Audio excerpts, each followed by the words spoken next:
there everyone, my name is Amy, this is the Opinionated Woman, and welcome to Crafty Reads, the series where I craft something and we talk about the last 5 books that I've read.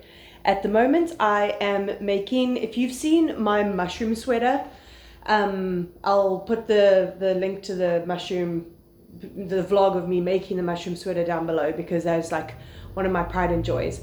But one of my best friends has commissioned me to make a version of that for her. She's one of the only people that I would do that for. She's getting a friends and family discount. So I am busy making the squares for that at the moment. So that is what I'm going to keep myself busy with as we talk about some books. I'm also excited. This evening I'm going to a queer book club. I've never been to never been in a book club before, but the Book Lounge, which is like my favorite bookshop, has a queer book club that they're starting, and I'm going today and I'm so excited. So I put on a cute outfit that'll like maybe be a conversation starter, and like make me approachable and stuff, and like hopefully I can make some friends and like talk to some people about some books. So I'm very excited about that. Okay, let's get into it. 3 physical books that I've read for this vlog are all in my Memoirs by Women video that just came out. I'll also link that down below. I did a vlog just reading 3 memoirs by women and like talking about their different life experiences, and it took me forever to film because it's non-fiction, and it takes me a lot more brain power to read non-fiction obviously than fiction, and I'm much more of a fiction reader. So it took me forever, but I think it came out as a really cute vlog. So if you want to watch that, then it is linked down below. So the first book for that was Strong Female Character by Fern Brady. Fern Brady is a comedian in the UK. She's Scottish, and she's autistic. She's had addiction problems. She's queer, and she also used to be a stripper. So there are a lot of things about her that I have in common with her that I really related to. And if you want to understand autism in women, this is like a must read, because like she's telling her life story about like her difficult home life, going to varsity in Edinburgh, how she got into comedy, working as a stripper to work her way through university. But it's all through the frame of being an undiagnosed autistic woman, because she tries to get diagnosed much earlier on in life, and the guy tells her that because she has a boyfriend she can't be autistic, which makes no fucking sense. So she like they're like footnotes and stuff like that where she'll refer to specific studies to do with autism, especially autism in women. So it's like a really eye-opening look into life as an autistic woman, especially as we are usually diagnosed much later than boys are, who are usually diagnosed when they're children.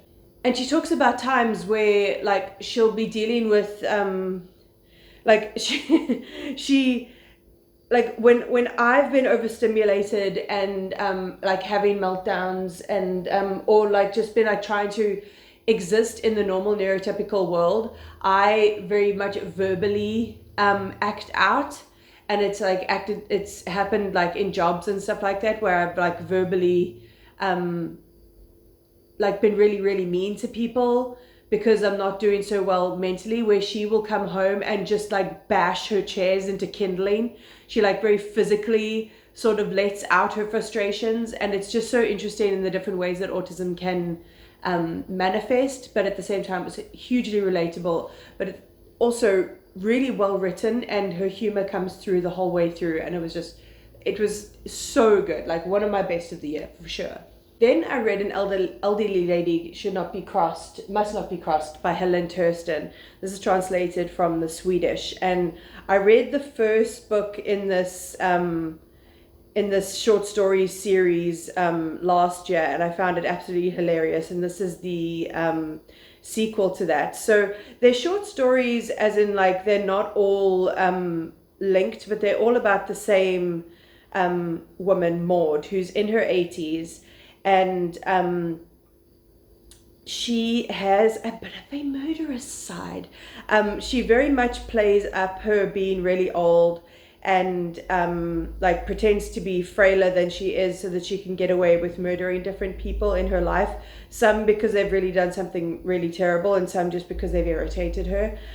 It is like dark humor to its core. It's utterly hilarious. And in this one, she is going on a trip to South Africa, which is where I live. And it's talking about her escapades while she's on that trip to South Africa and also to Zimbabwe, as well as looking back into her past, which we didn't really get in the first book, and sort of seeing like the origins of this behavior and where the beginnings of Maud's dirty dealings began. And it was very funny. It's very quick. Like, I listened to this on audio. I highly recommend picking these up. They're just like quick little, really easily digestible dark comedies that just like had me giggling all the way to and from work listening to this, giggling the whole time. It was just a grand old time. Next book I read was Wilding by Isabella Tree, and this was way more way more non-fiction than it was actually memoir. I thought it was going to be more about this author's experience, but it was actually much more about the practical application of what happens in this book. So basically, her and her husband Kris had this farm, and it wasn't doing very well, and it was losing the money, and they were like, you know what we're going to do? We're going to rewild our land. And that is basically the process of giving farmed land that was like, this was like really intensely over farmed land, and giving it back to nature, and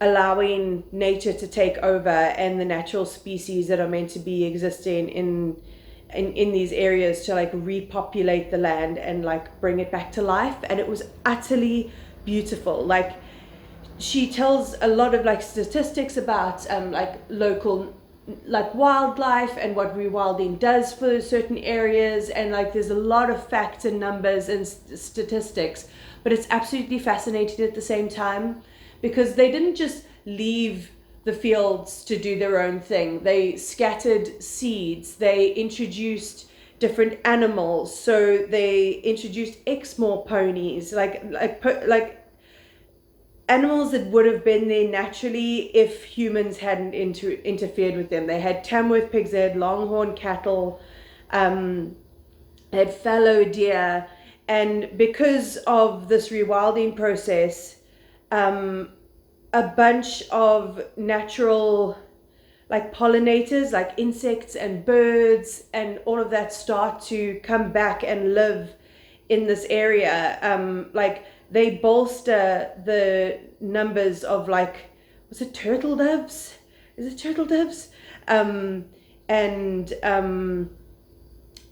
are they called? Nightingales and things like that. And so many different species of butterflies. They like up the amounts of them that are existing in England, like in a dramatic way, because they've given this land back to nature and given it the opportunity to grow the way it naturally would. And they get some pushback, especially from people who very much wanted to look a very certain way, and the farmers around them think they're absolutely crazy. But it's just such a very cool story, and I hope that more people decide to follow suit and do stuff like this, because I think it's super important for nature and for the existence of so many different species of animals. It just was just so inspiring. So what a cool idea. Then I read Devon and Kris Plan a Wedding by Chencia C. Higgins. And this is basically set on a dating show called Instant I Do. And contestants apply, and they are paired up with a partner, and they need to plan a wedding. They need to convince their families that they are going to marry this complete stranger that their families have never seen before, and then have their families involved in the wedding planning process the whole way through, and then get to the altar to win the cash prize for Instant I Do. And Kris and Devon are our main characters, and they get paired together. Devon is a plus size, like gorgeous femme, super sexy. She works in a school, and she is not even out to her family, but she decides to go on Instant I Do, which is so funny because at the moment Netflix, The Queer Ultimatum season 2 is out, and there are some people on there who they are out to their family, but they're not accepted by their family, and then they've decided to go on a reality TV show, which is exactly what Devon does. But she actually comes out to her family while she's on the show. So she has to also not just convince her family that she's marrying a complete stranger, she has to convince her family that she's marrying a woman. And then Kris is a stud. She has got, she's black and Latina, and she is basically looking for love. She doesn't care that this show is all about like faking a relationship and everything like that. She's looking for the one to settle down with, and she very quickly picks up on Devon and like really likes what she sees, and we get like a really slow burn sort of romantic dynamic happening between these two. It's very sexy. There's some tension because you're like, is the family going to understand this?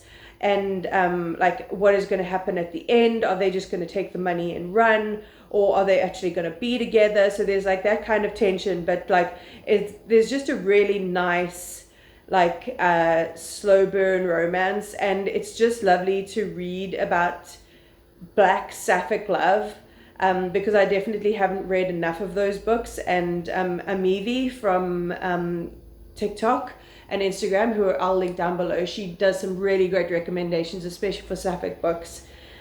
She has been talking non-stop about this book, so I had to pick it up, and it just was a good old cute little romance. And then lastly, I read Names with a C by Sarah Moss. Sarah Moss is a writer that I have read from multiple times before. She writes a lot of fiction, but she also teaches at universities. So in this book, it's her memoir about her and her family moving to Iceland for her to work at the university there, teaching an English course. And it is about her family's experience living in a completely different culture. Like, I had no idea like how different the Icelandic culture was from like the British one that she's come from. But being so far north and having like the crazy history that it has as a country, there was really like a big culture shock for her when she was moving there. So she decides to talk about that all through this memoir. And I mean, the first 100 pages, like the thing that stuck out to me the most was the fact that she was struggling so much with the food, because like there are no trees in Reykjavik, and no wheat grows on Iceland. So all of that has to be imported. And when this was written, it was in 2009. She went to Iceland during the recession. So imported foods were incredibly expensive. So just trying to get like the types of food that she was used to was almost impossible, especially on the salary that she was on. So she had to really get used to, you know, cooking with reindeer and like facing the fact that there are stuff like whale on the shop shelves, and it's just like a really big culture shock. And the fact that also it's a very car-centric society, and she didn't have a car for a lot of the time, so she was really struggling for a while, especially as someone who was trying to use the public transportation. But throughout the book, she uses her connections. So she makes friends with some people that she works with at the university. And then through the different connections that she makes, she gets introduced to some very interesting people and gets a oral history of Iceland that I think is really rich and interesting, because like there's so much that barely know anything about Iceland besides hot springs. And and she talks to such a variety of different people to get their account of their history, from talking like with a complete straight face about the elves that they see living on the island, to someone who had a first-hand account of what it was like in Iceland during World War II. She just gets, like, she talks to such interesting people and gets such a cool, like, in-depth look at Iceland and its culture and the way that it's changed throughout the years. It was just absolutely fascinating, and it's all paired with Sarah Moss's absolutely stunning writing, because she has very atmospheric writing. If you're used to her novels, the writing is just as beautiful in memoir form as it is in her fiction form, and it was just so fascinating, so interesting. I would love to go to Iceland one day and experience even a fraction of what she experienced. It was so very interesting. And that is all I have for you today. Have you read any of these books, and did you enjoy them? Please let me know. Check out my memoirs video down below. I thought the video came out really nicely, so I think you'll enjoy it. And it's a nice long one, so you can like get like a craft or whatever and pop it on and like sit and watch me talk about some books. If you want to see links for my crochet creations, they are down below, along with my TikTok and my Instagram and my Kofi link, which is a one-time tip jar if you ever want to support my channel. But other than that, like, subscribe, all of that fun stuff, and I'll check you next time.